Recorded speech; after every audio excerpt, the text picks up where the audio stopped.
Hi friends, welcome back to my channel. இன்றைக்கி நம்ம வீடியோவில் மீஷோலேருந்து டாலர் செயின் அதான் பார்க்க போகிறோம். ஸோ வாங்க பார்க்கலாம். இந்த வீடியோவில் நான் மீஷோலேருந்து டாலர் செயின்ஸ் எல்லாமே எடுத்திருக்கேன். ஆல்ரெடி மீஷோலேருந்து நம்ம நிறைய ஜுவல்லரி வீடியோஸ் போட்டாச்சு.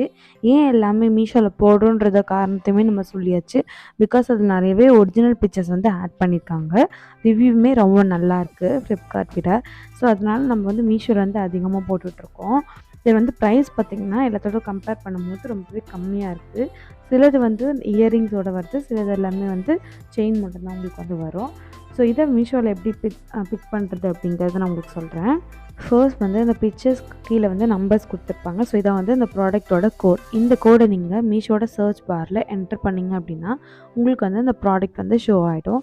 அப்படி இல்லைனா உங்களுக்கு எது பிடிச்சிருக்கோ அந்த பிக்சரை நீங்கள் ஸ்க்ரீன்ஷாட் எடுத்துகிட்டு அதை அப்லோட் பண்ணாலுமே உங்களுக்கு அந்த ப்ராடக்ட் ஃபைண்ட் ஆகிடும். இந்த ப்ராடக்ட் கோட் பார்த்திங்கன்னா எல்லாத்துக்குமே தனித்தனி ப்ராடக்ட் கோட் கொடுத்துருப்பாங்க. ஸோ அந்த ப்ராடக்ட் கோடை நீங்கள் நோட் பண்ணி வச்சுக்கோ, ஒரு ஸ்க்ரீன்ஷாட் எடுத்துகிட்டு அதை மட்டும் நீங்கள் என்டர் பண்ணிங்கனாலும் உங்களுக்கு எக்ஸாக்டாக அந்த இமேஜ் உங்களுக்கு ஃபவுண்ட் ஆகிடும். அண்ட் நீங்கள் அப்படியே ஸ்க்ரோல் பண்ணிங்கன்னா கீழே ஒரிஜினல் பிக்சர்ஸ் ஆட் பண்ணியிருப்பாங்க. அண்ட் ரேட்டிங் கொடுத்துருப்பாங்க. 4.2 அந்த மாதிரி ரேட்டிங்ஸ் கொடுத்துருப்பாங்க. ஸோ அதை வச்சு நீங்கள் பர்ச்சேஸ் பண்ணிக்கலாம். இந்த வீடியோ பிடிச்சிருந்தா லைக் கொடுத்துட்டு மறக்காமல் நம்ம சேனலை சப்ஸ்கிரைப் பண்ணி வச்சுக்கோங்க. நீங்கள் சப்ஸ்கிரைப் பண்ணிங்கன்னா எனக்கு ஒரு மோட்டிவேஷனாக இருக்கும். தேங்க்ஸ் ஃபார் வாட்சிங்.